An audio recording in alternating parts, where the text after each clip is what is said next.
Sir. So ಎಲ್ಲರಿಗೂ ನಮಸ್ಕಾರಗಳು. Good evening everybody. So ಇಂದಿನ ಉಪನ್ಯಾಸಕರ ದಯವಿಟ್ಟು ನನ್ನ ಕಡೆಯಿಂದ ಒಂದು ಕ್ಷಮೆ ಇರಲಿ. ಸ್ವಲ್ಪ ತಾಂತ್ರಿಕ ಕಾರಣಗಳಿಂದ ಈ ಒಂದು ಉಪನ್ಯಾಸ ಕಾರ್ಯಕ್ರಮ ಸ್ವಲ್ಪ ಅರ್ಧ ಗಂಟೆ ಲೇಟಾಗಿ ಶುರು ಆಗ್ತಾ ಇದೆ. So once again I welcome to all of you. So ಇಂದಿನ ಉಪನ್ಯಾಸ ಕಾರ್ಯಕ್ರಮದಲ್ಲಿ ಶ್ರೀ ಮಹೇಶ್ ಬಾಬುರವರು ಅಲೆಗಳ ಬಗ್ಗೆ ಉಪನ್ಯಾಸ ನೀಡಲಿತ್ತು. ಅವರನ್ನ ಈ ಒಂದು ವಿದ್ಯಾರ್ಥಿ ಪ್ರತಿಭಾ ಯೋಜನೆಯ ಮಾಲೆಗೆ ನಾನು ಸ್ವಾಗತಿಸ್ತಾ ಇದ್ದೇನೆ. I welcome to you sir. Thank you sir. Thank you. ಹಾಗೂ ಇಂದಿನ ಉಪನ್ಯಾಸ ಕಾರ್ಯಕ್ರಮದಲ್ಲಿ ಹಾಜರಾಗಿರುವ ನನ್ನ ಎಲ್ಲ ವಿದ್ಯಾರ್ಥಿ ಮಿತ್ರರು, ಉಪನ್ಯಾಸಕರು, ಅಧ್ಯಾಪಕರು ಹಾಗೂ ನನ್ನ ಸಹೋದ್ಯೋಗಿಗಳನ್ನು ಕೂಡ ಈ ಒಂದು ಉಪನ್ಯಾಸ ಕಾರ್ಯಕ್ರಮಕ್ಕೆ ಸ್ವಾಗತಿಸುತ್ತಾ, ಸೊ ಈಗಾಗಲೇ ನಾನು ಕಳೆದ ಕೆಲವು ತರಗತಿಗಳಲ್ಲಿ ನಮ್ಮ ಮಹೇಶ್ ಬಾಬುರವರ ಬಗ್ಗೆ ಒಂದು ಕಿರುಪರಿಚಯ ಮಾಡಿಕೊಟ್ಟಿದ್ದೀನಿ. ಹಾಗೂ ಕಾಲಾವಕಾಶವು ಕಡಿಮೆ ಇರೋ ಕಾರಣ ಸೊ ಅವರನ್ನ ನೇರವಾಗಿ ಈ ಒಂದು ಉಪನ್ಯಾಸ ಕಾರ್ಯಕ್ರಮ ಮಾಲೆಗೆ ಮತ್ತೊಮ್ಮೆ ಸ್ವಾಗತಿಸುತ್ತಾ, over to you sir. Thank you sir. Thank you. So waves ಅಥವಾ ತರಂಗಗಳು, suppose if it's a surface of water, ಒಂದು ವಾಟರ್ ಸರ್ಫೇಸ್ ತಗೋಣ. If you drop a stone on the surface of water, ಒಂದು ಚಿಕ್ಕ ಕಲ್ಲು ಈ ನೀರಿನ ಸರ್ಫೇಸ್ ಮೇಲೆ ಡ್ರಾಪ್ ಮಾಡಿದಾಗ you can see the formation of waves. So ಏನು ಡಿಸ್ಟರ್ಬೆನ್ಸ್ ಕ್ರಿಯೇಟ್ ಆಗುತ್ತೆ ಮೀಡಿಯಂ ಅಲ್ಲಿ, ಆ ಡಿಸ್ಟರ್ಬೆನ್ಸ್ ನಾವು ವೇವ್ಸ್ ಅಂತ ಕರಿತೀವಿ. ಸೊ ವೇವ್ಸ್ ಅಂದ್ರೆ disturbance created in a medium. ಅಲ್ಲೇ ಒಂದೊಂದು ಸ್ಮಾಲ್ ಕ್ವಶನ್ಸ್ ಮಕ್ಕಳುಗಳಿಗೆ ಟ್ರೂ ಆರ್ ಫಾಲ್ಸ್ ಟೈಪ್ ಕೇಳ್ತಾ ಇದೆ ಸರ್, ಅವ್ರು ಇಂಟರಾಕ್ಟ್ ಆಗ್ತಾ ಇರ್ತಾರೆ ಮಕ್ಕಳು. Sure sir. Thank you sir. Thank you. Thank you sir. So disturbance created in a medium ಬಂದು ವೇವ್ಸ್ ಅಂತ ಕರಿತೀವಿ. ಈಗ ವೇವ್ಸ್ ಪ್ರಾಪರ್ಟೀಸ್ ಏನು, ಯಾರಾದ್ರೂ ಹೇಳ್ತೀರಾ? ವೇವ್ಸ್ ಪ್ರಾಪರ್ಟೀಸ್ ಏನು ಅಂತ?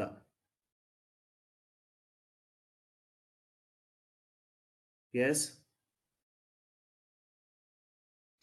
ವೇವ್ಸ್ ಏನ್ ಮಾಡುತ್ತೆ? Carry energy from one end to another. ಏನ್ ವೇವ್ಸ್ ಕ್ರಿಯೇಟ್ ಆಗಿದೆ, the waves carry energy from one end to another. ಹೇಗೆ ಪಾರ್ಟಿಕಲ್ಸ್ ವೈಬ್ರೇಟ್ ಆಗ್ತಿರುತ್ತೆ, ಈಗ ಇಲ್ಲಿ ಪಾರ್ಟಿಕಲ್ಸ್ ಇದೆ ಅಂತ ಅನ್ಕೋಣ. All these particles they start vibrating from its rest position and they transfer energy from one particle to another. ಈಗ ಇಲ್ಲೆಲ್ಲ particles ಇದೆ ಅಂತ ಅನ್ಕೋಣ. ಒಂದು ಪಾರ್ಟಿಕಲ್ ನೀವು ಡಿಸ್ಟರ್ಬ್ ಮಾಡಿದ್ರೆ ಆ ಪಾರ್ಟಿಕಲ್ ವೈಬ್ರೇಟ್ ಆಗಿ ಆ ಎನರ್ಜಿನ ನೆಕ್ಸ್ಟ್ ಪಾರ್ಟಿಕಲ್ಗೆ ಟ್ರಾನ್ಸ್ಫರ್ ಮಾಡ್ತಾ ಹೋಗುತ್ತೆ. ಅಂದ್ರೆ ಪಾರ್ಟಿಕಲ್ಸ್ ಒಂದು ಕಡೆಯಿಂದ ಇನ್ನೊಂದು ಕಡೆ ಮೂವ್ ಆಗೋ ಅವಶ್ಯಕತೆ ಇರಲ್ಲ. That particle just they carry energy just due to the vibration from its mean position. ಆಮೇಲೆ ಈಗ ನಿನ್ ಪಾರ್ಟಿಕಲ್ ಯಾವ ವೆಲಾಸಿಟಿಯಿಂದ ಟ್ರಾವೆಲ್ ಆಗ್ತಿದೆ, ವೈಬ್ರೇಟ್ ಆಗ್ತಿದೆ, that velocity is different compared to wave velocity. So wave velocity is different than particle velocity.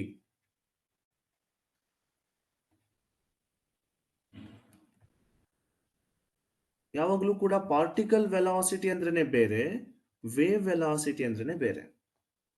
Wave velocity ಅಂದ್ರೆ entire wave ಏನಿದೆ, ಆ ಕಂಪ್ಲೀಟ್ ವೇವ್ ಯಾವ ವೆಲಾಸಿಟಿಯಿಂದ ಮೂವ್ ಆಗ್ತಿದೆ ಅಂತ ಅರ್ಥ. ಪಾರ್ಟಿಕಲ್ ವೆಲಾಸಿಟಿ ಅಂದ್ರೆ ಈಗ ಇಲ್ಲಿ ವೇವ್ ಮೂವ್ ಆಯ್ತು, ಎಲ್ಲಾ ಪಾರ್ಟಿಕಲ್ಸು ಕೂಡ ವೈಬ್ರೇಟ್ ಆಗಕ್ಕೆ ಸ್ಟಾರ್ಟ್ ಮಾಡುತ್ತೆ. ಯಾವ ವೆಲಾಸಿಟಿಯಿಂದ ಆ ಪಾರ್ಟಿಕಲ್ ವೈಬ್ರೇಟ್ ಆಗುತ್ತೋ ಅದನ್ನ ಪಾರ್ಟಿಕಲ್ ವೆಲಾಸಿಟಿ ಅಂತ ಕರಿತೀವಿ. ಕಂಪ್ಲೀಟ್ ವೇವ್ ಯಾವ ವೆಲಾಸಿಟಿಯಿಂದ ಮೂವ್ ಆಗುತ್ತೋ ಅದನ್ನ ವೇವ್ ವೆಲಾಸಿಟಿ ಅಂತ ಕರಿತೀವಿ. ವೇವ್ ವೆಲಾಸಿಟಿ ಯಾವಾಗೂ ಕಾನ್ಸ್ಟೆಂಟ್ ಇರುತ್ತೆ. Wave velocity is always constant, but particle velocity changes. ಇದು ಗೊತ್ತಿರ್ಲೇಬೇಕು ನಿಮಗೆ.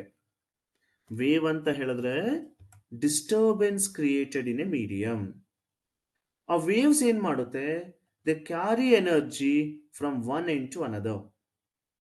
ಆಮೇಲೆ ವೇವ್ ವೆಲಾಸಿಟಿನೇ ಬೇರೆ, ಪಾರ್ಟಿಕಲ್ ವೆಲಾಸಿಟಿನೇ ಬೇರೆ. ಈಗ ಈ ವೇವ್ಸ್ ಅಲ್ಲಿ ಬಹಳಷ್ಟು ಟೈಪ್ಸ್ ಇದೆ.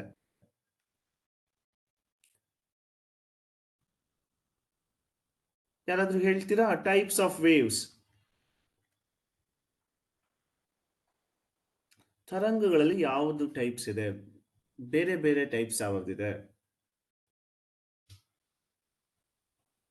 First mechanical waves.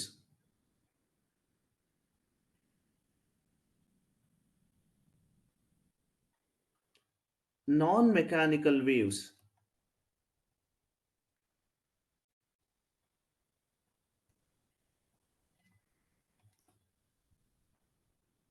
Matter waves. ನೋಡಿ, ವೇವ್ಸ್ ಅಲ್ಲಿ 3 ರೀತಿ ಇದೆ: mechanical waves, non mechanical waves ಮತ್ತು ಮ್ಯಾಟರ್ ವೇವ್ಸ್ ಅಂತ. ಮೆಕ್ಯಾನಿಕಲ್ ವೇವ್ಸ್ ಏನು? ಮೆಕ್ಯಾನಿಕಲ್ ವೇವ್ ಅಂತ ಹೇಳಿದ್ರೆ, ಈಗ ಯಾವ ವೇವ್ ಒಂದು ಕಡೆಯಿಂದ ಇನ್ನೊಂದು ಕಡೆ ಮೂವ್ ಆಗ್ಬೇಕಂತ ಹೇಳಿದ್ರೆ ಮೀಡಿಯಂ ಬೇಕಿರುತ್ತೋ. ಮೀಡಿಯಂ ಅಂತ ಹೇಳಿದ್ರೆ ಸಾಲಿಡ್ ಆಗಿರ್ಬೋದು, ಲಿಕ್ವಿಡ್ ಆಗಿರ್ಬೋದು, ಅಥವಾ ಗ್ಯಾಸ್ ಮಾಲಿಕ್ಯೂಲ್ಸ್ ಆಗಿರ್ಬೋದು. ಮೆಕ್ಯಾನಿಕಲ್ ವೇವ್ಸ್ ಅಂತ ಹೇಳಿದ್ರೆ waves require a medium for the propagation. ಅಂದ್ರೆ ವೇವ್ಸ್ ಒಂದು ಕಡೆಯಿಂದ ಇನ್ನೊಂದು ಕಡೆಗೆ ಮೂವ್ ಆಗ್ಬೇಕು ಅಂತ ಹೇಳಿದ್ರೆ ಒಂದು ಪಾರ್ಟಿಕಲ್ ಮೀಡಿಯಂ ಇರಬೇಕು. ಅದು ಸಾಲಿಡ್ ಆಗಿರ್ಬೋದು, ಲಿಕ್ವಿಡ್ ಆಗಿರ್ಬೋದು, ಅಥವಾ ಗ್ಯಾಸ್ ಆಗಿರ್ಬೋದು. ಅಂತ ವೇವ್ಸ್ ನ ಮೆಕ್ಯಾನಿಕಲ್ ವೇವ್ಸ್ ಅಂತ ಕರಿತೀವಿ. ಅಂದ್ರೆ waves require a medium for the propagation.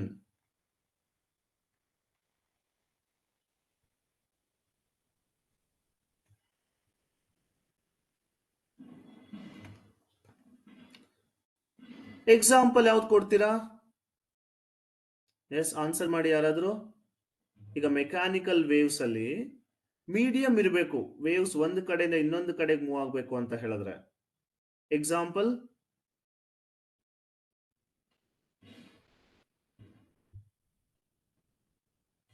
S, ಇದೀರ ತಾನೆ ಯಾರಾದ್ರೂ?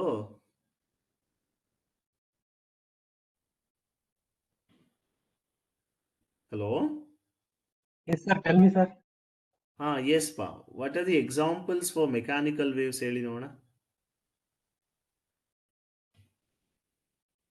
ಸರ್ ಅದು ಅನ್ಮ್ಯೂಟ್ ಮಾಡಿ ಮಾತಾಡಕ್ ಆಗಲ್ಲ, ಅವ್ರು ಇಲ್ಲಿ ಚಾಟ್ ಬಾಕ್ಸ್ ಅಲ್ಲಿ ಹಾಕ್ತಾ ಇರ್ತಾರೆ ಸರ್. ಇಲ್ಲ ಆನ್ಸರ್ ನೋಡಿ sir.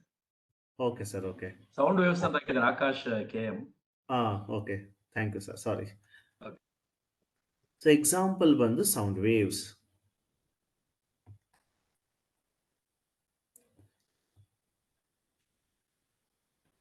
So sound waves always require a medium for the propagation. ಈಗ ನಾವೇನ್ ಮಾತಾಡ್ತಿದೀವಿ, ಪಾರ್ಟಿಕಲ್ಸ್ ಇಲ್ಲ ಅಂತ ಹೇಳಿದ್ರೆ ನಾನು ಮಾತಾಡ್ತಿರೋದು ನಿಮಗೆ ಕೇಳಿಸೋದೇ ಇಲ್ಲ. ಈಗ ನಾನು ಏನೇ ಡಿಸ್ಟರ್ಬ್ ಮಾಡಿದ್ರು ಪಾರ್ಟಿಕಲ್ಸ್ ಇದ್ರೆ ಮಾತ್ರನೇ ಆ ಡಿಸ್ಟರ್ಬೆನ್ಸ್ ಒಂದು ಕಡೆಯಿಂದ ಇನ್ನೊಂದು ಕಡೆಗೆ ಟ್ರಾವೆಲ್ ಆಗುತ್ತೆ. ಸೊ ಅಂತ ವೇವ್ಸ್ ನಾನು ಮೆಕ್ಯಾನಿಕಲ್ ವೇವ್ಸ್ ಅಂತ ಕರಿತೀನಿ. ನಾನ್ ಮೆಕ್ಯಾನಿಕಲ್ ವೇವ್ಸ್ ಅಂದ್ರೆ ಈಗ ಲೈಟ್, ಎಲೆಕ್ಟ್ರೋಮ್ಯಾಗ್ನೆಟಿಕ್ ವೇವ್, ಎಕ್ಸ್ರೇ ಆಗಿರ್ಬೋದು, UV ಆಗಿರ್ಬೋದು, ಇನ್ಫ್ರಾರೆಡ್ ರೇ ಆಗಿರ್ಬೋದು, ಎಲ್ಲ ಎಲೆಕ್ಟ್ರೋಮ್ಯಾಗ್ನೆಟಿಕ್ ವೇವ್ಸ್ಗೆ ಮೀಡಿಯಂ ಬೇಕಿಲ್ಲ. ಅಂದ್ರೆ ಈಗ ಲೈಟು ಸೂರ್ಯನಿಂದ ನಮಗೆ ಬರಬೇಕು ಅಂತ ಹೇಳಿದಾಗ ಮೀಡಿಯಂ ಇಲ್ಲ ಅಂದ್ರೂ ಕೂಡ ಅದು ಟ್ರಾವೆಲ್ ಆಗುತ್ತೆ. ಅಂತ ವೇವ್ಸ್ ನ ನಾನ್ ಮೆಕ್ಯಾನಿಕಲ್ ವೇವ್ಸ್ ಅಂತ ಕರಿತೀವಿ. ಅಂದ್ರೆ waves they do not require medium for the propagation. ಇಲ್ಲಿ ವೇವ್ಸ್ ಏನ್ ಟ್ರಾವೆಲ್ ಆಗ್ತಿದೆ ಆ ವೇವ್ಸ್ಗೆ ಮೀಡಿಯಂ ಬೇಕಿಲ್ಲ. So do not require any medium for the propagation. Matter waves ಅಂತ ಹೇಳಿದ್ರೆ, ನಾನ್ ಮೆಕ್ಯಾನಿಕಲ್ ವೇವ್ಸ್ಗೆ ಎಕ್ಸಾಂಪಲ್ ಬಂದು ಲೈಟ್ ವೇವ್ಸ್ ಅಥವಾ ಎಲೆಕ್ಟ್ರೋಮ್ಯಾಗ್ನೆಟಿಕ್ ವೇವ್ಸ್. ಅದರಲ್ಲಿ ನೀವು ಎಕ್ಸ್ರೇಸ್ ಇನ್ಕ್ಲೂಡ್ ಮಾಡಬಹುದು, UV, infrared, visible, ultraviolet, radio waves, ಅಷ್ಟು ನೀವು ಹೇಳ್ಬೋದು. ಮ್ಯಾಟರ್ ವೇವ್ಸ್ ಅಂತ ಹೇಳಿದ್ರೆ wave nature associated with the matter ಅಂತ ಹೇಳಿದ್ರೆ, ಈಗ ನಾನು ಎಲೆಕ್ಟ್ರಾನ್ ತಗೊಂತೀನಿ, ಪ್ರೋಟಾನ್ ತಗೊಂತೀನಿ, ಈ ಪಾರ್ಟಿಕಲ್ಸ್ ಮೂವ್ ಆಗ್ತಿದೆ ಅಂತ ಹೇಳಿದಾಗ ಆ ಮೂವ್ ಆಗ್ತಿರೋ ಪಾರ್ಟಿಕಲ್ಸ್ ಕೂಡ ವೇವ್ ತರ ಬಿಹೇವ್ ಮಾಡುತ್ತೆ. ಆ ತರ ವೇವ್ಸ್ ನ ಮ್ಯಾಟರ್ ವೇವ್ಸ್ ಅಂತ ಕರಿತೀವಿ.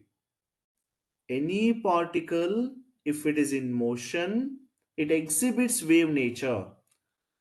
Matter waves ಅಂದ್ರೆ ಏನು? Particles, they are in motion and they exhibits wave nature. Example, electron ತಗೋಣ, ಪ್ರೋಟಾನ್ ತಗೋಣ.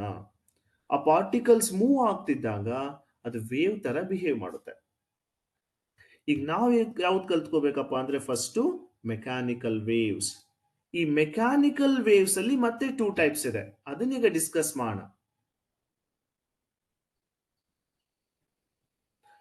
ಸೊ ಮೆಕ್ಯಾನಿಕಲ್ ವೇವ್ಸ್ ಅಂದ್ರೆ ನಿಮಗೆ ಗೊತ್ತಾಯ್ತು, waves require medium for the propagation. So 2 types ಇದೆ.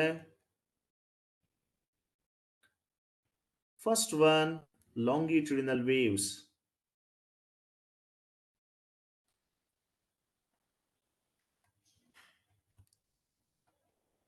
ಇದರಲ್ಲಿ ಸೆಕೆಂಡ್ ಒನ್ ಬಂದು ಟ್ರಾನ್ಸ್ವರ್ಸ್ ವೇವ್ಸ್.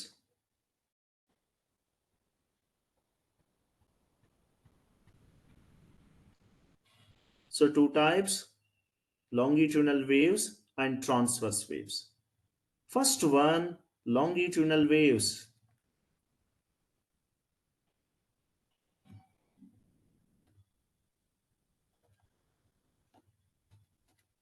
ಲಾಂಗಿಟ್ಯೂಡಲ್ ವೇವ್ ಅಂದ್ರೆ ಏನು?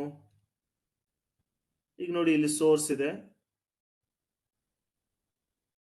ಇದು ನೀವು ಅನ್ಕೊಳ್ಳಿ,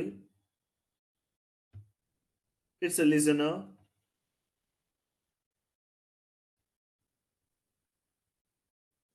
ಸೊ ನಿಮ್ ಫ್ರೆಂಡ್ ಇಲ್ಲಿದ್ದಾರೆ ಅನ್ಕೋಣ.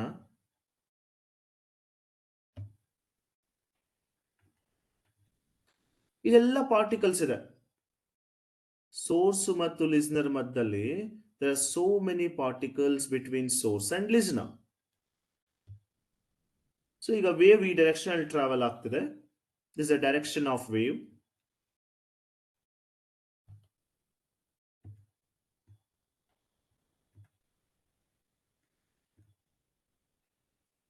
Now whatever the particles are present between source and listener, ಏನು ಪಾರ್ಟಿಕಲ್ಸ್ ಇದೆ, ಆ ಎಲ್ಲಾ particles direction of propagation of wave ತರ ವೈಬ್ರೇಟ್ ಆದ್ರೆ, if all the particles in a medium vibrates in the direction of wave, wave ಈ direction move ಆಗ್ತಿದೆ, ಎಲ್ಲಾ particles ಅದೇ ಡೈರೆಕ್ಷನ್ ಅಲ್ಲಿ ವೈಬ್ರೇಟ್ ಆದಾಗ ಅದನ್ನ ಲಾಂಗಿಟ್ಯೂಡಲ್ ವೇವ್ ಅಂತ ಕರಿತೀವಿ. ಸೊ ಈಗ ಇಲ್ಲಿರೋ ಪಾರ್ಟಿಕಲ್ಸ್ ಫಸ್ಟ್ ವೈಬ್ರೇಟ್ ಆಯ್ತು ಅಂತ ಅನ್ಕೋಣ. These particles, they will reach to the next particle, transfer energy to these particles. Again, these particles starts vibrating. Again, it will give energy to the next particles. ಅಂದ್ರೆ particles ಎಲ್ಲೂ move ಆಗ್ತಾನೆ ಇಲ್ಲ. Particles ಇರೋ position ಅಲ್ಲಿ vibrate ಆಗ್ತಿದೆ, vibrate ಆಗಿ ಎನರ್ಜಿನ next ಪಾರ್ಟಿಕಲ್ಸ್ಗೆ transfer ಮಾಡ್ತಿದೆ. But vibrate ಆಗ್ತಿರೋ ಡೈರೆಕ್ಷನ್ ಏನಿದೆ, the direction is also in the direction of wave propagation. ಅವಾಗ ಅದನ್ನ ಲಾಂಗಿಟ್ಯೂಡಲ್ ವೇವ್ ಅಂತ ಕರಿತೀವಿ. ಸೊ ನಿಮ್ಗೆ ಏನ್ ಗೊತ್ತಿರಬೇಕು, ಲಾಂಗಿಟ್ಯೂಡಲ್ ವೇವ್ ಅಂತ ಹೇಳಿದ್ರೆ particles in a medium vibrates in the direction of propagation of a wave. Wave direction ಅಲ್ಲೇ ಪಾರ್ಟಿಕಲ್ಸ್ ವೈಬ್ರೇಟ್ ಆದ್ರೆ ಅದನ್ನ ಲಾಂಗಿಟ್ಯೂಡಲ್ ವೇವ್ ಅಂತ ಕರಿತೀವಿ. ಈ ಲಾಂಗಿಟ್ಯೂಡಲ್ ವೇವ್ ಅಲ್ಲಿ ಏನಾಗುತ್ತೆ, ಈಗ ಪಾರ್ಟಿಕಲ್ಸ್ ಬಂದು ನೆಕ್ಸ್ಟ್ ಪಾರ್ಟಿಕಲ್ಸ್ಗೆ ಟ್ರಾನ್ಸ್ಫರ್ ಮಾಡಿದಾಗ ಎನರ್ಜಿ, ಪಾರ್ಟಿಕಲ್ಸ್ ಕ್ಲೋಸ್ ಆಗಿರುತ್ತೆ. ಆ ಪ್ಲೇಸ್ ಅಂತ ಕರಿತೀವಿ ಕಂಪ್ರೆಷನ್. ನೋಡಿ, ಈಗ ಇಲ್ಲಿ ಪಾರ್ಟಿಕಲ್ಸ್ ಎಲ್ಲ ಕ್ಲೋಸ್ ಅಲ್ಲಿ ಇದೆ. Next, the particles, they move farther apart. Again, the particles, they're very close to each other. But the particles move ಆಗುತ್ತೆ. Again, the particles are very close to each other. ಮತ್ತೆ particles ದೂರ ಹೋಗುತ್ತೆ. So, ಇಲ್ಲಿ particles ಎಲ್ಲಿ close ಆಗಿದೆ ಅದನ್ನ compression ಅಂತ ಕರಿತೀವಿ. So here pressure is maximum. ಎಲ್ಲಿ ಕಂಪ್ರೆಷನ್ ಇರುತ್ತೋ ಅಲ್ಲಿ ಪ್ರೆಷರ್ ಮ್ಯಾಕ್ಸಿಮಮ್ ಇರುತ್ತೆ, ಡೆನ್ಸಿಟಿ ಕೂಡ ಮ್ಯಾಕ್ಸಿಮಮ್ ಇರುತ್ತೆ. ಬಟ್ ಇಲ್ಲಿ ಪಾರ್ಟಿಕಲ್ಸ್ ಎಲ್ಲಿ ದೂರ ಇರುತ್ತೋ ಅದನ್ನ ರೇರಿಫಾಕ್ಷನ್ ಅಂತ ಕರಿತೀವಿ. ಸಿಗ್ನಾಪ್ಕ ಇರ್ಲಿ. When particles are very close to each other, it's called compression. When particles are far from each other, called rarefaction. So rarefaction ಅಲ್ಲಿ ಪ್ರೆಷರ್ ಕಡಿಮೆ ಇರುತ್ತೆ, ಡೆನ್ಸಿಟಿ ಕಡಿಮೆ ಇರುತ್ತೆ. ಸೊ ಲಾಂಗಿಟ್ಯೂಡನಲ್ ವೇವ್ಸ್ ಅಲ್ಲಿ particles they vibrate about its mean position in the direction of propagation of a wave through a series of compressions and rarefaction. First to compression, next to rarefaction. ಮತ್ತೆ compression ಮತ್ತೆ ರೇರಿಫಾಕ್ಷನ್, compression ರೇರಿಫಾಕ್ಷನ್. ನೀವೊಂದು spring ತಗೊಂಡು ಒಂದು ಎಂಡಲ್ಲಿ spring ನ attach ಮಾಡಿ ಇನ್ನೊಂದು ಎಂಡಲ್ಲಿ just ನೀವು jerk ಕೊಟ್ಟು ಬಿಟ್ಬಿಟ್ರೆ, ಅಂದ್ರೆ ಸೇಮ್ ಡೈರೆಕ್ಷನ್ ನೀವು ಫೋರ್ಸ್ ಅಪ್ಲೈ ಮಾಡಿ ಬಿಟ್ರೆ, you can see this compressions and rarefaction. Compression ಅಂದ್ರೆ high pressure region, rarefaction low pressure region. ಈ ಕಂಪ್ರೆಷನ್ ಮತ್ತೆ ನೆಕ್ಸ್ಟ್ ಕಂಪ್ರೆಷನ್ ಬರುತ್ತಲ್ವಾ, ಈ ಡಿಸ್ಟೆನ್ಸ್ ಮೆಷರ್ ಮಾಡಿದ್ರೆ ಅದು ವೇವ್ ಲೆಂತ್. ಅಥವಾ ರೇರಿಫಾಕ್ಷನ್ ಮತ್ತೆ ನೆಕ್ಸ್ಟ್ ರೇರಿಫಾಕ್ಷನ್ ಡಿಸ್ಟೆನ್ಸ್ ಮೆಷರ್ ಮಾಡಿದ್ರೆ ಅದು wave length. So wave length ಅಂದ್ರೆ ಏನು? Distance between two consecutive compressions ಅಥವಾ ಟೂ ಕಾನ್ಸಿಕ್ಯೂಟಿವ್ ರೇರಿಫಾಕ್ಷನ್ಸ್, ಅದನ್ನ ವೇವ್ ಲೆಂತ್ ಅಂತ ಕರಿತೀವಿ. ಸೊ ನಿಮಗೆ ಲಾಂಗಿಟ್ಯೂಡನಲ್ ವೇವ್ ಅಂದಿದ ತಕ್ಷಣ ಏನ್ ಜ್ಞಾಪಕ ಇರಬೇಕು? Particles in a medium vibrates in the direction of propagation of a wave. ಏನು ಪಾರ್ಟಿಕಲ್ಸ್ ಇದೆ ಆ ಎಲ್ಲಾ ಪಾರ್ಟಿಕಲ್ಸ್ ವೇವ್ ಡೈರೆಕ್ಷನ್ ಅಲ್ಲಿ ವೈಬ್ರೇಟ್ ಆಗ್ತಿರುತ್ತೆ. And particles they transfer energy through a series of compressions and rarefaction. Compression ಅಂದ್ರೆ ಏನು? ಎಲ್ಲಾ particles close ಅಲ್ಲಿ ಇರುತ್ತೆ, ಪ್ರೆಷರ್ ಜಾಸ್ತಿ ಇರುತ್ತೆ. ರೇರಿಫಾಕ್ಷನ್ ಅಂತ ಹೇಳಿದ್ರೆ particles R for from each other, ಅಂದ್ರೆ ಪಾರ್ಟಿಕಲ್ಸ್ ದೂರ ಇರುತ್ತೆ, ಅಲ್ಲಿ ಪ್ರೆಷರ್ ಕಡಿಮೆ ಇರುತ್ತೆ. Distance between two consecutive compressions ಅಥವಾ ಟೂ ಕಾನ್ಸಿಕ್ಯೂಟಿವ್ ರೇರಿಫಾಕ್ಷನ್, ಅದನ್ನ ವೇವ್ ಲೆಂತ್ ಅಂತ ಕರಿತೀವಿ. ಸೊ ಈ longitudinal waves best example sound waves.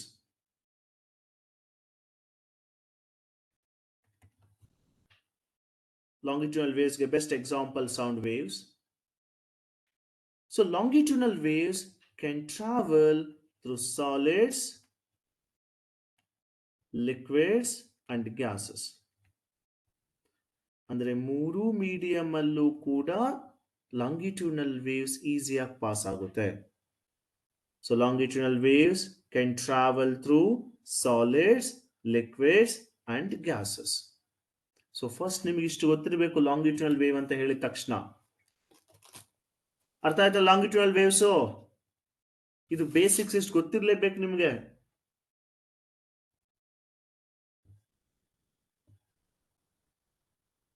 Now, what is transverse waves?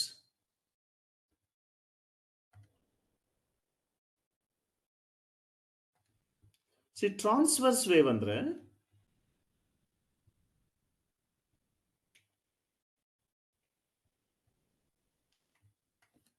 ಇಲ್ಲೇನು ಪಾರ್ಟಿಕಲ್ಸ್ ಇದೆ, all these particles vibrates perpendicularly. ಅಂದ್ರೆ ಇದು ವೇವ್ ಈಗ ಹೋಗ್ತಿದೆ ಅನ್ಕೋಣ, ಇದು direction of wave.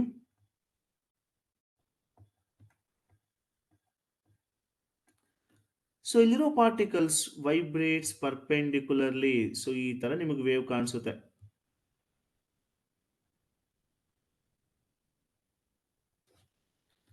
So all the particles ಇಲ್ಲೇನಿದೆ, they are vibrating perpendicularly like this. So perpendicular ಆಗಿ ವೈಬ್ರೇಟ್ ಆದಾಗ ಅದು ಟ್ರಾನ್ಸ್ವರ್ಸ್ ವೇವ್ ಅಂತ ಕರಿತೀವಿ. So particles in a medium vibrates perpendicularly to the direction of wave. That's called transverse wave. ಈ transverse wave ಅಲ್ಲಿ ನೋಡಿ, ಇಲ್ಲಿ there will be a crest and trough. Longitudinal wave ಆದ್ರೆ only compressions and rarefaction. ಅದೇ transverse wave ಅಲ್ಲಿ there'll be both crest and trough.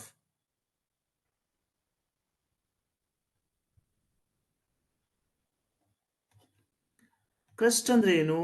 ಇಲ್ಲಿ maximum displacement ಏನಿದೆ, ಈಗ ಒಂದು ಟ್ರಾನ್ಸ್ಫರ್ಸ್ ವೇವ್ ತಗೊಂಡ್ರೆ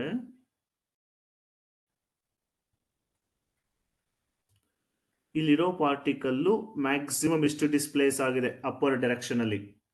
ಮೊದಲು ರೆಸ್ಟ್ ಪೊಸಿಷನ್ ಅಲ್ಲಿ ಇತ್ತು, ಒಂದು ವೇವ್ ಪಾಸ್ ಆದಾಗ ಅದರ ಮುಖಾಂತರ ಆ ಪಾರ್ಟಿಕಲ್ ವೈಬ್ರೇಟ್ ಆಗ್ತಿದೆ ಪರ್ಪೆಂಡಿಕ್ಯುಲರ್ ಟು ದಿ ವೇವ್.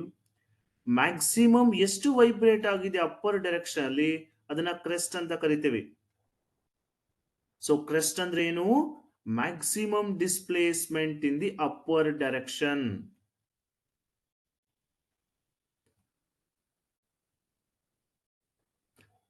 ಅದೇ ನೋಡಿ, ಇಲ್ಲೂ ಕೂಡ ವೈಬ್ರೇಟ್ ಆಗ್ತದೆ ಈ ಪಾರ್ಟಿಕಲ್ ದಿ ಡೌನ್ವರ್ಡ್ ಡೈರೆಕ್ಷನ್. ಇದನ್ನ ಟ್ರಫ್ ಅಂತ ಕರಿತೀನಿ. ಸೊ ಕ್ರೆಸ್ಟ್ ಟ್ರಫ್, ಮತ್ತೆ ಇಲ್ಲಿ ಕ್ರೆಸ್ಟ್ ಟ್ರಫ್, ಸೊ ಆನ್. ಅಲ್ಲಿಗೆ ಟ್ರಾನ್ಸ್ಫರ್ಸ್ ವೇವ್ಸ್ ಅಲ್ಲಿ particles in a medium vibrates perpendicularly. Perpendicular ಆಗಿ ಪಾರ್ಟಿಕಲ್ಸ್ ವೈಬ್ರೇಟ್ ಆದಾಗ in the direction of a wave, then it is called transverse wave. ಈ transverse wave ಅಲ್ಲಿ there will be crest and trough. Longitudinal waves ಇದ್ದಾಗ compressions ಮತ್ತು rarefactions ಇರುತ್ತೆ. ಅದೇ transverse wave ಆದಾಗ there will be a crest and trough. ಈ distance between crest to crest is called lambda, wavelength. ನೋಡಿ, ಇದು symbol ಬಂದು wavelength lambda. Even distance between two consecutive troughs ಕೂಡ lambda. ಆದರೆ transverse waves can propagate through solids. Solids ಮುಖಾಂತರ pass ಆಗಬಹುದು and on the surface of the liquid. On the surface of the liquids. ನೀವು fluid chapter ಓದುವಾಗ about surface tension ಓದಿದ್ದೀರಾ. The top surface of the liquid acts as an elastic stretched membrane. Top surface of a liquid acts as an elastic stretched membrane. So surface tension irutte. Because of that surface tension only, transverse wave can easily pass through the surface of the liquid. So transverse wave solid ಮುಖಾಂತರ pass ಆಗುತ್ತೆ and on the surface of the liquid. ಇದು ನಿಮಗೆ ಜ್ಞಾಪಕ ಇರಬೇಕು. Now, so longitudinal wave, transverse waves ಗೊತ್ತಾದ್ಮೇಲೆ ಅಂದ್ರೆ particles same wave direction ಅಲ್ಲಿ vibrate ಆದಾಗ ಲಾಂಗಿಟ್ಯೂಡಲ್ ವೇವ್ ಇರುತ್ತೆ. If it vibrates perpendicularly to the direction of wave, then transverse waves ಇರುತ್ತೆ. ಸೊ ಮೀಡಿಯಂಗೂ ಕೂಡ ಕೆಲವೊಂದು ಕಂಡೀಷನ್ಸ್ ಇರಬೇಕು. ಯಾವ ತರ ಮೀಡಿಯಂ ಇದ್ರೆ ವೇವ್ಸ್ ಒಂದು ಕಡೆಯಿಂದ ಇನ್ನೊಂದು ಕಡೆಗೆ ಟ್ರಾನ್ಸ್ಫರ್ ಆಗುತ್ತೆ ಎನರ್ಜಿ ಅಂತ. ಫಸ್ಟ್ ಒನ್ ಏನಪ್ಪಾ ಅಂದ್ರೆ elasticity. Medium must have a property of elasticity. ಇದೇನಿದು essential properties of a medium for the propagation of waves. First one elasticity. Elasticity ಅಂದ್ರೆ ಏನು? ಈಗ ಪಾರ್ಟಿಕಲ್ಸ್ ಡಿಸ್ಟರ್ಬ್ ಆಗುತ್ತೆ, ನಾನು ಡಿಸ್ಟರ್ಬ್ ಮಾಡ್ತೀನಿ ಅನ್ಕೋಣ ಪಾರ್ಟಿಕಲ್ಸ್ನ. ಆ ಪಾರ್ಟಿಕಲ್ಸ್ ಮತ್ತೆ ವಾಪಸ್ ಬರಬೇಕು ಅದೇ ಪೊಸಿಷನ್ಗೆ. ಸಪೋಸ್ ಈಗ ನಾನು ಡಿಸ್ಟರ್ಬ್ ಮಾಡಿದ ತಕ್ಷಣ ಇಲ್ಲಿರೋ ಎಲ್ಲಾ ಪಾರ್ಟಿಕಲ್ಸ್ ದೂರ ಹೊರಟೋದ್ರೆ, then it's not possible to transfer the energy from one end to another. So particle must possess a property called elasticity. ಅಂದ್ರೆ ಪಾರ್ಟಿಕಲ್ಸ್ ವೈಬ್ರೇಟ್ ಆಗಿ ಮತ್ತೆ ಸೇಮ್ ಪೊಸಿಷನ್ ವಾಪಸ್ ಬರಬೇಕು ಮೀಡಿಯಂ ಅಲ್ಲಿರುವಂತದ್ದು. Then only it is possible for us to transfer energy from one end to another. And the medium must have inertia. First property ಬಂದು medium must have elasticity. Medium must possess a property called elasticity. Second one, inertia. Inertia ಇರೋದ್ರಿಂದನೇ we can store kinetic energy. So particles can store kinetic energy due to the property called inertia. So medium must possess inertia, or ನೀವು ಅದನ್ನ mass ಅಂತ ಕರಿಬಹುದು. So inertia ಅಂದ್ರೆ ಏನಂತ ಅರ್ಥ? Every object opposes any change in its state of rest or motion or any direction. ಈಗ particles rest position ಇದ್ದಾಗ ನೀವು ಡಿಸ್ಟರ್ಬ್ ಮಾಡಿದಾಗ ಆ ಪಾರ್ಟಿಕಲ್ಸ್ ಆ ಡಿಸ್ಟರ್ಬ್ ಮಾಡೋದನ್ನ ಅಪೋಸ್ ಮಾಡುತ್ತೆ. ಅಂದ್ರೆ ಚೇಂಜ್ ಆಗೋದು. ಈಗ ರೆಸ್ಟ್ ಅಲ್ಲಿ ಇದ್ದಾಗ ರೆಸ್ಟ್ ಅಲ್ಲಿ ಇರೋ ತರಕ್ಕೆ ಯೂಸ್ ಆಗುತ್ತಾ particle. If you try to change that position again it wants to come back to the same position. ಅದನ್ನ ಇನರ್ಷಿಯಾ ಅಂತ ಕರಿತೀವಿ. So if the particle, any particle in a medium, if they have inertia, then the particle can store kinetic energy. So inertia, it's a property the medium must have to store kinetic energy. And minimum friction, ಕಡಿಮೆ ಇರಬೇಕು. So ನಾನು medium ನ choose ಮಾಡ್ಕೊಳ್ಳುವಾಗ ಈ ಮೂರು properties ಆ medium ಅಲ್ಲಿ ಇರಬೇಕು. So medium must possess elasticity, it must possess a property called inertia, and it must have minimum friction. ಆವಾಗ ಮಾತ್ರನೇ it's possible for us to transfer energy from one end to another. ಇಷ್ಟು ಗೊತ್ತಿರ್ಬೇಕು first ನಿಮಗೆ. ನಾವು you should know what exactly the amplitude. ಕೆಲವೊಂದು basic terms ಗೊತ್ತಿರ್ಬೇಕು ನಿಮಗೆ, next ಅರ್ಥ ಆಗಬೇಕು ಅಂತ ಹೇಳಿದ್ರೆ ಕಾನ್ಸೆಪ್ಟ್. ಆಂಪ್ಲಿಟ್ಯೂಡ್, ಆಂಪ್ಲಿಟ್ಯೂಡ್ ಅಂದ್ರೆ ಏನು? ಈಗ ಪಾರ್ಟಿಕಲ್ ತಗೊಂಡ್ವಿ ಇಲ್ಲಿ, ಈ ಪಾರ್ಟಿಕಲ್ ಎಷ್ಟು ಮ್ಯಾಕ್ಸಿಮಮ್ ವೈಬ್ರೇಟ್ ಆಗುತ್ತೆ ಅದರ ಮೀನ್ ಪೊಸಿಷನ್ ಅಥವಾ ಅದರ ರೆಸ್ಟ್ ಪೊಸಿಷನ್, ಅದನ್ನ ಆಂಪ್ಲಿಟ್ಯೂಡ್ ಅಂತ ಕರಿತೀವಿ. ಯಾವುದೇ ಒಂದು ಪಾರ್ಟಿಕಲ್ ಎಷ್ಟು ಮ್ಯಾಕ್ಸಿಮಮ್ ಡಿಸ್ಪ್ಲೇಸ್ ಆಗಕ್ ಸಾಧ್ಯ ಅದರ ರೆಸ್ಟ್ ಪೊಸಿಷನ್ ಇಂದ, ಅದನ್ನ ಆಂಪ್ಲಿಟ್ಯೂಡ್ ಅಂತ ಕರಿತೀವಿ. ಸೊ ಆಂಪ್ಲಿಟ್ಯೂಡ್ ಅಂತ ಹೇಳಿದ್ರೆ maximum displacement of a particle. So maximum displacement of a particle from its mean position ಅಥವಾ ಫ್ರಮ್ ಇಟ್ಸ್ ರೆಸ್ಟ್ ಪೊಸಿಷನ್.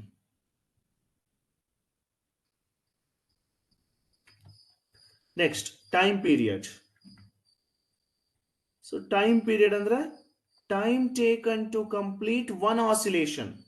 ಈಗ ಒಂದು ಆಸಿಲೇಷನ್ ಕಂಪ್ಲೀಟ್ ಆಗಕ್ಕೆ ಎಷ್ಟು ಟೈಮ್ ತಗೊಳುತ್ತೋ ಅದನ್ನ ಟೈಮ್ ಪೀರಿಯಡ್ ಅಂತ ಕರಿತೀನಿ. ಈಗ ಇಲ್ಲಿಂದ ಸ್ಟಾರ್ಟ್ ಆಯ್ತು ಅನ್ಕೋಣ ವೇವ್, ಈಗ ಹೋಗಿ ಹೀಗೆ ಬಂದು ಮತ್ತೆ ಅಲ್ಲಿಗೆ ರೀಚ್ ಆಗ್ಬೇಕು. ಸೊ ಒಂದು ಕಂಪ್ಲೀಟ್ ವೇವ್ ಕಂಪ್ಲೀಟ್ ಆಗೋದಕ್ಕೋಸ್ಕರ ಎಷ್ಟು ಟೈಮ್ ತಗೊಳುತ್ತೋ ಅದನ್ನ ಟೈಮ್ ಪೀರಿಯಡ್ ಅಂತ ಕರಿತೀವಿ. So time taken to complete one oscillation ಅಥವಾ one vibration. Frequency, frequency of a wave ಅಂದ್ರೆ ಒಂದು ಸೆಕೆಂಡ್ ಅಲ್ಲಿ ಎಷ್ಟು ಆಸಿಲೇಷನ್ಸ್ ಆಗುತ್ತೆ ಅಂತ ಅರ್ಥ. ಈಗ ಒಂದು ಸೆಕೆಂಡ್ ಅಲ್ಲಿ ಎಷ್ಟು ಟೈಮ್ಸ್ ಆ ವೇವ್ ಆಸಿಲೇಷನ್ಸ್ ನ ಕಂಪ್ಲೀಟ್ ಮಾಡುತ್ತೆ ಅದನ್ನ ಫ್ರೀಕ್ವೆನ್ಸಿ ಅಂತ ಕರಿತೀವಿ. Number of oscillations in 1 second ಅಥವಾ number of vibrations in 1 second. So frequency equals 1 by time period. Time period ಗೊತ್ತಾಯ್ತು ಅಂತ ಹೇಳಿದ್ರೆ ಫ್ರೀಕ್ವೆನ್ಸಿ ಈಸಿಯಾಗಿ ಕಂಡುಹಿಡಿಬಹುದು. Unit is hertz. Frequency unit ಬಂದು ಹರ್ಟ್ಸ್ ಅಥವಾ per second. So unit of frequency ಬಂದು per second. ಈಗ angular wave number and wave velocity.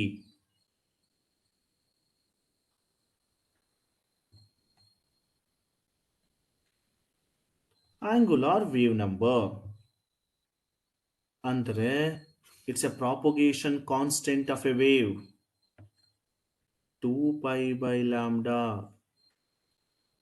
ಇದು ನಿಮ್ಗೆ ಜ್ಞಾಪಕ ಇರಬೇಕು. ಆಂಗುಲಾರ್ ವೇವ್ ನಂಬರ್ ಅಂತ ಹೇಳಿದ್ರೆ in formula 2 pi by lambda is just a propagation constant of a wave.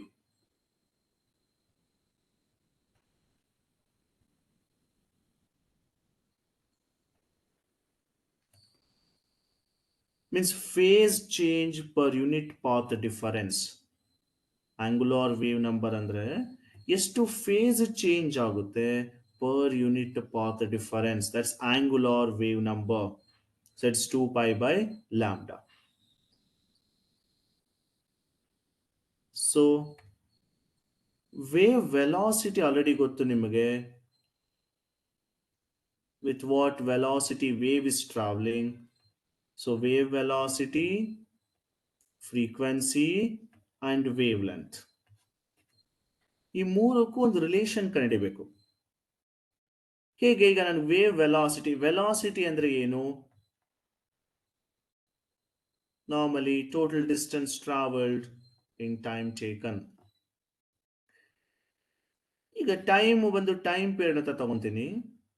In the time period distance travelled ಎಷ್ಟು? Wavelength. ಈಗ ಒಂದು ಆಸಿಲೇಷನ್ ತಗೊಂಡಾಗ ನಾನು ಇದು ಆಸಿಲೇಷನ್ ಅಂದ್ರೆ ಇಲ್ಲಿಂದ ರೀಚ್ ಆಗ್ತಿದೆ ಅಂತ ಹೇಳಿದ್ರೆ ಒನ್ ಟೈಮ್ ಪೀರಿಯಡ್ ಅಂದಿದ ತಕ್ಷಣ ಎಷ್ಟು ಡಿಸ್ಟೆನ್ಸ್ ಟ್ರಾವೆಲ್ ಆಗಿರುತ್ತೆ? Wave length. So we equals 1 by time period ಗೊತ್ತು ನಮಗೆ, ಫ್ರೀಕ್ವೆನ್ಸಿ ಇಂಟು ಲ್ಯಾಂಬ್ಡಾ. ನೋಡಿ ಇಲ್ಲಿ wave velocity equals frequency into wave length.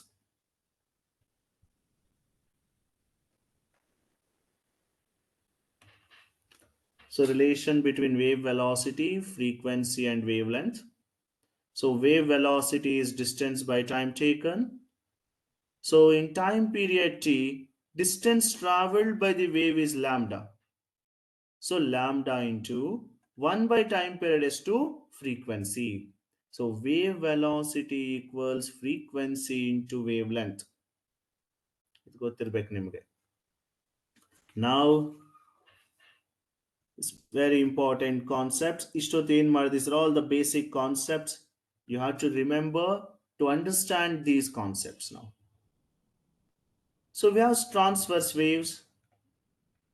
You need to find speed of transverse wave.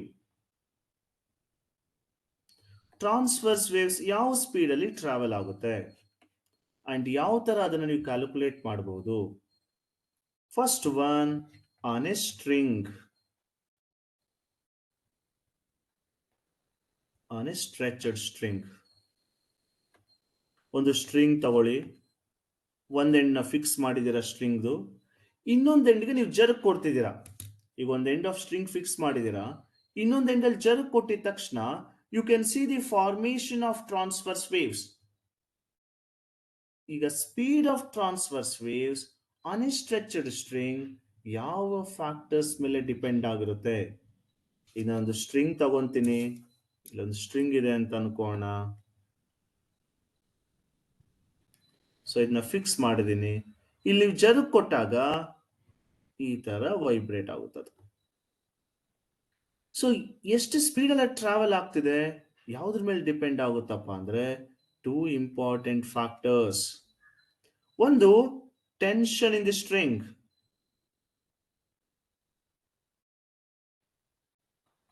ಏನ್ tension create ಆಗಿರುತ್ತೆ string ಅಲ್ಲಿ? Due to the external force, the tension in the string. Second one, linear mass density.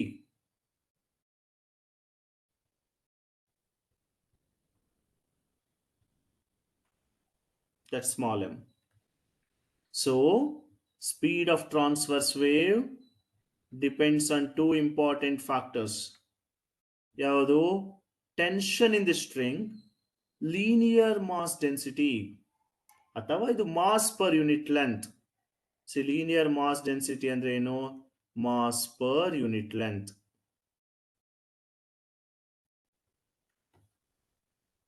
ನಾವು ಯಾಕೆ tension? See, tension, it's a measure of elasticity in the string. ಅಂದ್ರೆ ಈಗ tension ಇಲ್ಲ ಅಂತ ಅನ್ಕೋಣ. Suppose tension is not created in the string, ಅವಾಗ disturbance ಪಾಸೇ ಆಗೋದಿಲ್ಲ. ಡಿಸ್ಟರ್ಬೆನ್ಸ್ ಸ್ಟ್ರಿಂಗ್ ಮುಖಾಂತರ ಪಾಸ್ ಆಗಬೇಕು ಅಂತ ಹೇಳಿದ್ರೆ ಟೆನ್ಷನ್ ಕ್ರಿಯೇಟ್ ಆಗ್ಲೇಬೇಕು ಆ ಸ್ಟ್ರಿಂಗ್ ಅಲ್ಲಿ. So speed of a transverse wave it depends on tension in the string. Tension ಯಾವ್ದ್ರ ಮೇಲೆ ಡಿಪೆಂಡ್ ಆಗುತ್ತೆ, ಅಥವಾ tension is A measure of elasticity.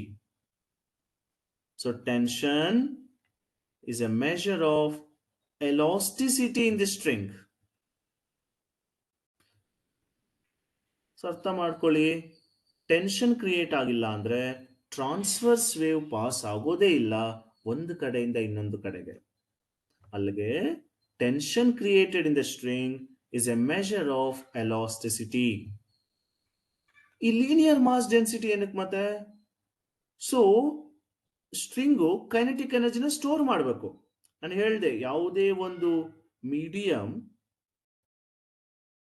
Energy ಅಥವಾ ವೇವ್ಸ್ ನ ಪಾಸ್ ಮಾಡಬೇಕು ಅಂತ ಹೇಳಿದ್ರೆ 3 ಇಂಪಾರ್ಟೆಂಟ್ ಪ್ರಾಪರ್ಟೀಸ್ ಇರಲೇಬೇಕು.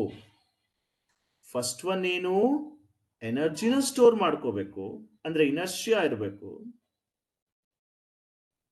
ಮತ್ತೆ ಎಲಾಸ್ಟಿಸಿಟಿ ಪ್ರಾಪರ್ಟಿ ಇರಬೇಕು, ಫ್ರಿಕ್ಷನ್ ಕಡಿಮೆ ಇರಬೇಕು. ಇಲ್ಲಿ ನನಗೆ ಸ್ಟ್ರಿಂಗ್ ತಗೊಂಡಿದ ತಕ್ಷಣ ವೇವ್ ಪಾಸ್ ಆಗಬೇಕು ಅಂತ ಹೇಳಿದ್ರೆ ಫಸ್ಟ್ ಎಲಾಸ್ಟಿಸಿಟಿ ಪ್ರಾಪರ್ಟಿ ಇರಬೇಕು. ಆ ಎಲಾಸ್ಟಿಸಿಟಿ ಪ್ರಾಪರ್ಟಿ ಇರೋದು ಯಾವ್ದ್ರಿಂದ? Tension in the string. So next one ಏನಪ್ಪಾ ಅಂದ್ರೆ ಎನರ್ಜಿ ಸ್ಟೋರ್ ಮಾಡಬೇಕು. ಎನರ್ಜಿ ಸ್ಟೋರ್ ಮಾಡಬೇಕು ಅಂತ ಹೇಳಿದ್ರೆ you should know about its linear mass density. So therefore string can store energy.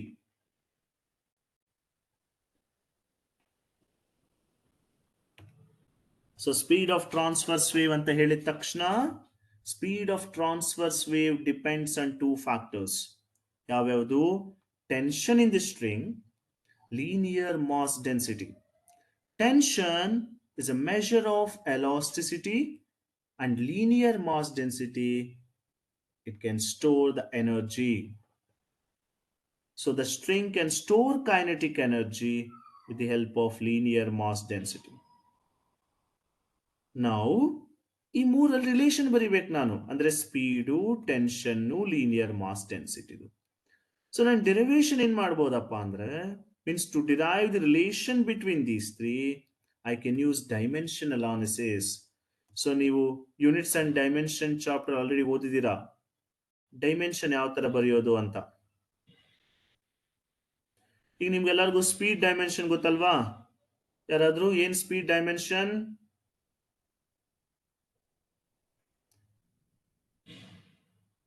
Dimension of speed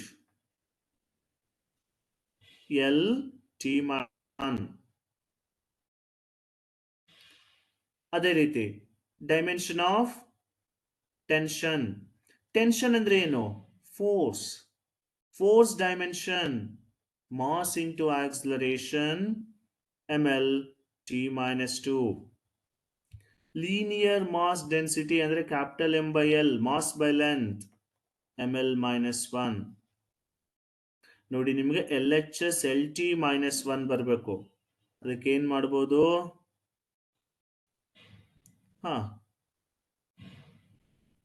ಯೋಚನೆ ಮಾಡಿ. ಈಗ ನಾನು ಟೀನು ಲೀನಿಯರ್ ಮಾಸ್ ಡೆನ್ಸಿಟಿ ಇದೆ, ನನಗೆ LHS ಅಲ್ಲಿ V ಬರಬೇಕು, LT-1 ಮಾತ್ರ ಇರ್ಬೇಕಷ್ಟೇ. ಯೋಚನೆ ಮಾಡಿ.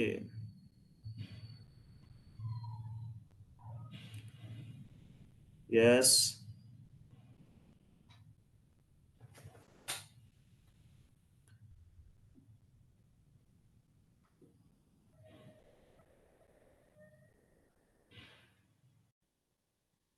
ಇವೆರಡು ಡಿವೈಡ್ ಮಾಡಿ, T/M ಏನಾಗುತ್ತೆ ಅವಾಗ? ml-t-2 divided by ml-1. mm cancel ಆಗುತ್ತೆ. Send it to the numerator, L2 t^-2. So ಇದನ್ನ ಏನಂತ ಬರಿಬೋದು? L t^-1 ಹೋಲ್ ಸ್ಕ್ವೇರ್ ಅಂತ ಬರಿಬೋದು. ಆ L t^-1 ಏನು? V. So V square. ಅಲ್ಲಿಗೆ V ಏನಾಗುತ್ತೆ? √T/M. So Speed of a transverse wave on a stretched string is v equals under square root of t by m. ಅಲ್ಲಿಗೆ ಯಾವ್ದ್ರ ಮೇಲೆ depend ಆಗುತ್ತೆ? Two important things. One is tension, other one is mass per unit length. Please note this. ಅರ್ಥ ಆಯ್ತಾ? Speed of a transverse wave on a stretched string.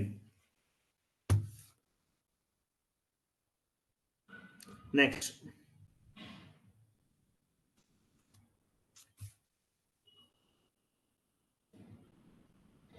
ಇದರಲ್ಲೇ ನಿಮಗೆ C E ಟಿಯಲ್ಲಿ ಯಾವ ಥರ ಕೇಳ್ತಾರೆ ಅಂತ ಹೇಳಿದ್ರೆ, speed of a transverse wave in a solid, ಅವ್ರು ಡೈರೆಕ್ಟಾಗಿ ಜಸ್ಟ್ ನಿಮಗೆ ಸ್ಟ್ರಿಂಗ್ ಅಂತ ಕೇಳಿದ ತಕ್ಷಣ V equals root of T by M ಬರೀತೀರಾ. ಈ ಎಂ ಬಂದು ಎಂ ಬೈ ಎಲ್, ಟಿ ಬಂದು ಟೆನ್ಷನ್. ಅದೇ ಸಾಲಿಡ್ ರಾಡ್ ಅಲ್ಲಿ ಕೇಳಿದ್ರೆ ಅನ್ಕೋಣ, ಫಾರ್ ಸಾಲಿಡ್ ರಾಡ್ ಅವಾಗ ನಿಮಗೆ speed depends on Young's modulus. But ನೀವು ಈಸಿಯಾಗಿ ಬರ್ಕೋಬೇಕು ಅಂತ ಹೇಳಿದ್ರೆ, for a solid rod it depends on the shape, that's elasticity, R you can say that rigidity modulus by density. ನೋಡಿ, ಸಾಲಿಡ್ ರಾಡ್ ಅಲ್ಲಿ ಕೇಳಿದ ತಕ್ಷಣ it depends on rigidity modulus of the solid and density of the solid.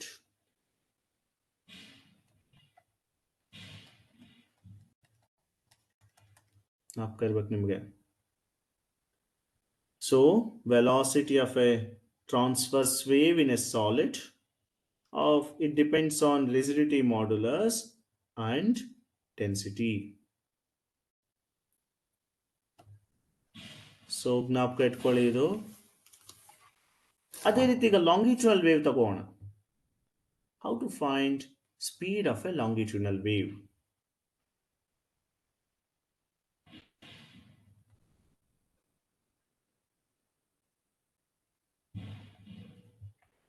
So speed of a longitudinal wave,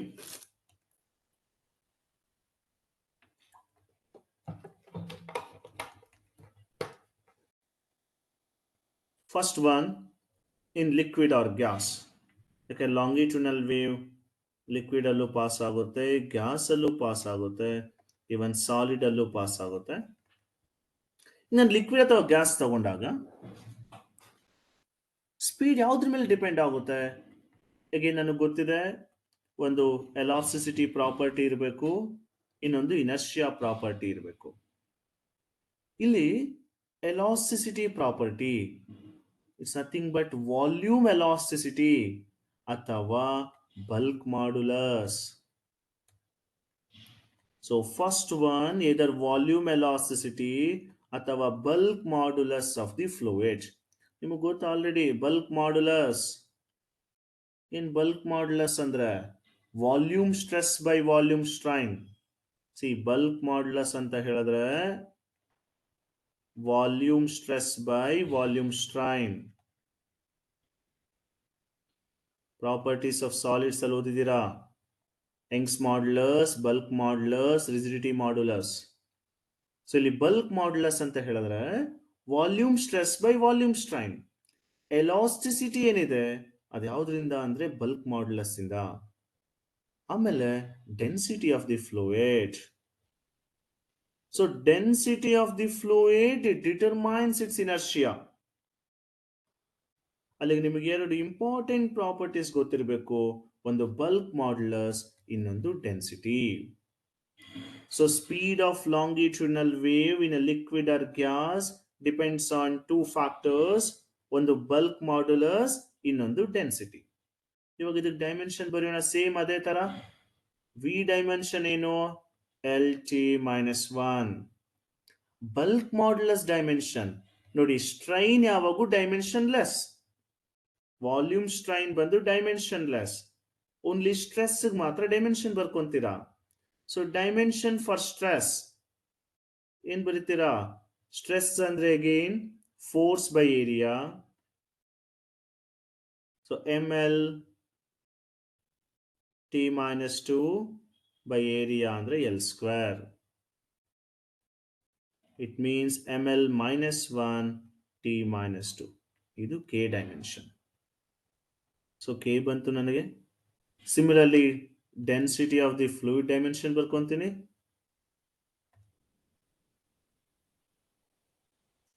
so density ಏನು? Mass by volume, m by L cube.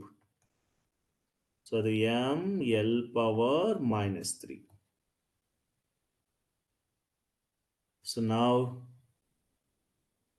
ಈಗ ಏನ್ ಮಾಡ್ತೀರಾ ನೋಡಿ, K by rho ಮಾಡೋಣ. K by rho ಮಾಡಿದ್ರೆ K ಎಷ್ಟು? ml -1 t -2 rho ಅಂದ್ರೆ ml -3. Same ಮತ್ತೆ L2 t ಪವರ್ -2 ಅಥವಾ LT -1 ಹೋಲ್ ಸ್ಕ್ವೇರ್. ಮತ್ತೆ ಸೇಮ್ LT -1 ಅಂದ್ರೆ V. So V equals root of K by rho. ನೋಡಿ, ಲಿಕ್ವಿಡ್ ಅಥವಾ ಗ್ಯಾಸ್ ಅಲ್ಲಿ ಲಾಂಗಿಟ್ಯೂನಲ್ ವೇವ್ ಪಾಸ್ ಆದಾಗ ಅದರ ಸ್ಪೀಡ್ ಯಾವುದ್ರ ಮೇಲೆ ಡಿಪೆಂಡ್ ಆಗಿರುತ್ತಪ್ಪ ಅಂತ ಹೇಳಿದ್ರೆ, ಒಂದು bulk modulus of the liquid, ಇನ್ನೊಂದು ಬಂದು density of the liquid. So formula ಬಂದು V equals under square root of K by rho. ಜ್ಞಾಪಕ ಇರ್ಬೇಕಿದ್ ನಿಮಗೆ. ಇದನ್ನ ಕಂಟಿನ್ಯೂಯೇಷನ್ ಸೀಟ್ ಎಲ್ ಕೇಳ್ಬೇಕಂತ ಹೇಳಿದ್ರೆ, ಸಾಲಿಡ್ ಅಲ್ಲಿ ಕೇಳಿದಾಗ longitudinal waves in a solid. ನೋಡಿ, ಇಲ್ಲಿ ಸಾಲಿಡ್ ಆದ್ರೆ it depends on both bulk modulus and rigidity modulus by rho. ಜ್ಞಾಪಕ ಇಟ್ಕೊಳ್ಳಿ, ಸಾಲಿಡ್ ಇದ್ದಾಗ it depends on both bulk modulus as well as rigidity modulus. ಇದೇನಿದೆ K+4/3 ಈಟಾ, ಈ entire term ನ elongational elasticity ಅಂತ ಕರೀತಾರೆ. ನಿಮಗೆ ಕಾಂಪಿಟೇಟಿವ್ ಎಕ್ಸಾಮ್ ಅಲ್ಲಿ ಡೈರೆಕ್ಟ್ ಆಗಿ ಅವರು ಎಲಾಂಗೇಷನಲ್ ಎಲಾಸ್ಟಿಸಿಟಿ ಅಂತ ವ್ಯಾಲ್ಯೂ ಕೊಟ್ರು ಅಂತ ಹೇಳಿದ್ರೆ ಅದು K+4/3 ಈಟಾ ಅಂತ ಅರ್ಥ. ಸೊ K+4/3 ಈಟಾಗೆ ಇನ್ನೊಂದು ಹೆಸರು ಎಲಾಂಗೇಷನಲ್ ಎಲಾಸ್ಟಿಸಿಟಿ.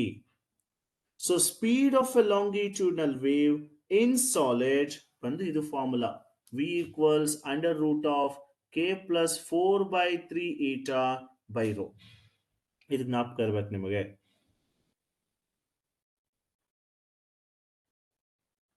ಓಕೆನಾ ಇಲ್ಲಿ ತನಕ?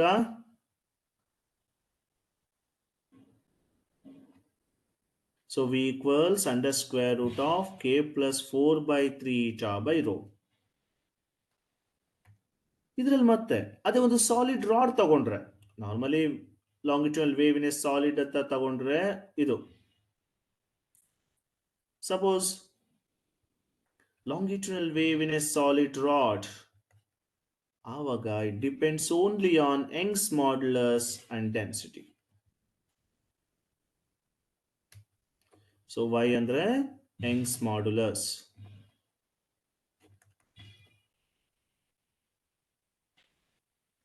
ಸೊ ನಾವು ಲಾಂಗಿಟ್ಯೂಡಲ್ ವೇವ್ ತಗೊಂಡಾಗ, longitudinal wave in a solid or gas, V equals under square root of K by rho. ಯಾವುದ್ರಲ್ಲಿ? ಲಿಕ್ವಿಡ್ ಅಥವಾ ಗ್ಯಾಸ್ ಅಲ್ಲಿ.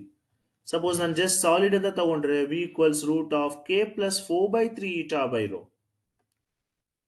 Just if I mention it's a solid rod, V equals root of Y by rho. ಇಷ್ಟು ಗೊತ್ತಿರಬೇಕು ನಿಮಗೆ.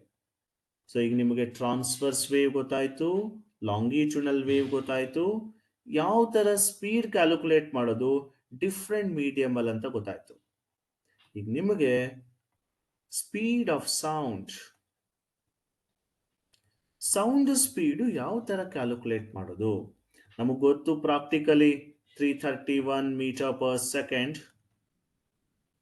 ನಮ್ಗೆ resonance air column method ಇದೆ. ನೀವು lab ಅಲ್ಲಿ already resonance air column method ಮಾಡಿದೀರಾ ಅನ್ಸುತ್ತೆ. ಸೊ ಪ್ರಾಕ್ಟಿಕಲಿ ನಮಗೆ ಅದರ ವ್ಯಾಲ್ಯೂ ಗೊತ್ತು, 331 ಮೀಟರ್ ಪರ್ ಸೆಕೆಂಡ್. ಈಗ ಥಿಯರಿಟಿಕಲಿ ಯಾವ ತರ ಒಂದು ಈಕ್ವೇಶನ್ ಬೇಕು ನಮಗೆ to find the value of speed of sound in air medium. ಅದನ್ನ ಫಸ್ಟ್ ನ್ಯೂಟನ್ ಎಕ್ಸ್ಪ್ಲೈನ್ ಮಾಡ್ತಾರೆ. ಬಟ್ ನ್ಯೂಟನ್ ಎಕ್ಸ್ಪ್ಲೈನ್ ಮಾಡುವಾಗ ಅವ್ರು ಐಸೋಥರ್ಮಲ್ ಅಂತ ತಗೊಂತಾರೆ, ಬಟ್ ಅವ್ರಿಗೆ ಎಕ್ಸಾಕ್ಟ್ ವ್ಯಾಲ್ಯೂ ಬರಲ್ಲ. ಆಮೇಲೆ ಅದನ್ನ ಲ್ಯಾಪ್ಲಾಸ್ ಅನ್ನೋರು ಕರೆಕ್ಟ್ ಮಾಡ್ತಾರೆ. ಸೊ ನಿಮಗೆ ನೆಕ್ಸ್ಟ್ ಸೆಷನ್ ಅಲ್ಲಿ ಯಾವ ತರ Newton speed of sound equation derive ಮಾಡಿದ್ರು, ಅದನ್ನ ಲ್ಯಾಪ್ಲಾಸ್ ಯಾವ ರೀತಿ ಕರೆಕ್ಟ್ ಮಾಡಿದ್ರು ಅಂತ ತಿಳ್ಕೋಣ. ಆಮೇಲೆ we have again progressive wave and different types of waves ಇದೆ ಇನ್ನು ಕೂಡ, ಅದ್ರ ಬಗ್ಗೆ ತಿಳ್ಕೋಬೇಕು. ಅದಾದ್ಮೇಲೆ ಡಾಪ್ಲರ್ಸ್ ಎಫೆಕ್ಟ್ ಇದೆ, ಇನ್ನು ಬಹಳ ಕಾನ್ಸೆಪ್ಟ್ ಈ ಚಾಪ್ಟರ್ ಇದೆ. ಸೊ ನಿಮ್ಗೆ ಇಲ್ಲಿ ತನಕ ಏನಾದ್ರೂ ಅರ್ಥ ಆಗಿಲ್ಲ ಅಂತ ಹೇಳಿದ್ರೆ ಕೇಳಿ.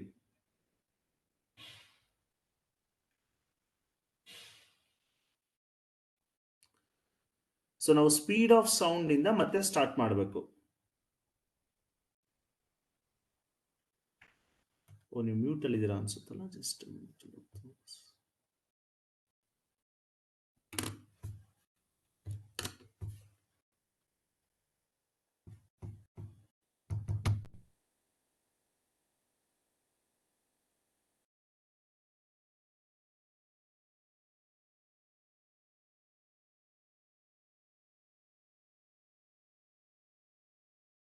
ನಮಸ್ತೆ. ಹಲೋ. ಸರ್ ಎಂಡ್ ಆಯ್ತಾ ಸರ್ ಸೆಷನ್? ಹಾ sir. Hello hello chat box ಅಲ್ಲಿ ಸರ್ ಕೇಳಿಸ್ತಿದಾ? ಯಾವುದು ಇಲ್ಲ ಸರ್. ಯಾವುದು ಇಲ್ವಾ ಸರ್? ಯಾವ್ದು ಇಲ್ಲ. ಏನಾದ್ರು ಬಂದ್ರೆ ನಾನು ಲೆಟರ್ ನಿಮ್ಗೆ ಇಮೇಲ್ ಡೆಫಿನೆಟ್ ಆಗಿ ಸರ್, ಡೆಫಿನೆಟ್ ಆಗಿ ಕಳಿಸ್ಕೊಡ್ತೀನಿ. ಇಲ್ಲ ಇನ್ನೊಂದು ಕ್ಲಾಸ್ ತಗೊಳ್ಳಿ ಸರ್, ನಾನು ಅರೇಂಜ್ ಮಾಡ್ತೀನಿ ನಿಮ್ಗೆ. ಹಾ ಸರ್. ಯಾಕಂದ್ರೆ ನನಗೆ ಇನ್ನೊಂದು ಕ್ಲಾಸ್ ಬೇಕಿದೆ. ಇನ್ನೊಂದು 2 ಕ್ಲಾಸಸ್ ಬೇಕು ಈ ಚಾಪ್ಟರ್ ಮುಗಿಸ್ಬೇಕಂದ್ರೆ. ಅವಾಗ ಸ್ವಲ್ಪ ಬೇಗನೆ ಜಾಯ್ನ್ ಆಗೋಣ, ಈ ತರ ತೊಂದರೆ ಆಗೋದು ಬೇಡ. ಹೌದು ಸರ್, ಹೌದು. 3:30 ಹಂಗೆ ಸ್ಟಾರ್ಟ್ ಮಾಡ್ಕೊಬಿಟ್ರೆ. ಹೌದು. So anyway, thank you sir, very nice. Thank you sir, thank you. ಮಕ್ಕಳಿಗೆ ಬಾರಿ ಏನಾದ್ರೂ ಡೌಟ್ ಇದ್ರೆ ಮಕ್ಕಳನ್ನ ಕನ್ನಡ ಮತ್ತು ಇಂಗ್ಲಿಷ್ ಎರಡರಲ್ಲೂ ಕೂಡ ಬಾರಿ ಹಲವಾರು ಉದಾಹರಣೆಗಳ ಮೂಲಕ ಈ ಒಂದು ಉಪನ್ಯಾಸ ಕಾರ್ಯಕ್ರಮವನ್ನ ಬಾರಿ ಸರಳವಾಗಿ ವಿದ್ಯಾರ್ಥಿಗಳಿಗೆ ನೇರವಾಗಿ ತಿಳಿಸ್ಕೊಟ್ಟಿದ್ದೀರಾ. So I would like to thank you immensely for delivering a very informative and insightful talk on waves. behalf of KSTA and myself, thank you sir. Thank you so much sir. Thank you students, thank you. ಇಂದಿನ ಉಪನ್ಯಾಸ ಕಾರ್ಯಕ್ರಮಕ್ಕೆ ಹಾಜರಾಗಿದ್ದ ಎಲ್ಲ ವಿದ್ಯಾರ್ಥಿಗಳು, ಅಧ್ಯಾಪಕರು, ಶಿಕ್ಷಕರು ಹಾಗೂ ನನ್ನ ಸಹೋದ್ಯೋಗಿಗಳಿಗೂ ಕೂಡ ಧನ್ಯವಾದಗಳನ್ನು ತಿಳಿಸುತ್ತಾ ಈ ಒಂದು ಉಪನ್ಯಾಸ ಕಾರ್ಯಕ್ರಮವನ್ನು ಮುಗಿಸುವುದನ್ನು ನಾಳಿನ ಉಪನ್ಯಾಸ ಕಾರ್ಯಕ್ರಮದಲ್ಲಿ ನೇತ್ರಾರವರು ಉಪನ್ಯಾಸ ನೀಡಲಿದ್ದು, ಹಿಂದಿನಂತೆ ಹೆಚ್ಚಿನ ಸಂಖ್ಯೆಯಲ್ಲಿ ವಿದ್ಯಾರ್ಥಿಗಳು ಹಾಜರಾಗಿ ಆ ಒಂದು ಉಪನ್ಯಾಸ ಕಾರ್ಯಕ್ರಮವನ್ನು ಕೇಳಬೇಕೆಂದು ನಮ್ಮ ಕರ್ನಾಟಕ ವಿಜ್ಞಾನ ಮತ್ತು ತಂತ್ರಜ್ಞಾನ ಅಕಾಡೆಮಿ ವತಿಯಿಂದ ತಿಳಿಸಿದೆ. ಸೊ ವಿದ್ಯಾರ್ಥಿಗಳಿಗೆ ಮತ್ತೊಂದು ಸೂಚನೆ, ಹೆಚ್ಚಿನ ಸಂಖ್ಯೆಯಲ್ಲಿ ತಾವುಗಳು ಜಾಯ್ನ್ ಆಗ್ಬೇಕು ಅಂತ ಇವತ್ತು ನಮ್ಮ ಮುಖ್ಯ ಕಾರ್ಯನಿರ್ವಹಣಾಧಿಕಾರಿಗಳು ಕೂಡ ತಿಳಿಸಿದ್ದಾರೆ.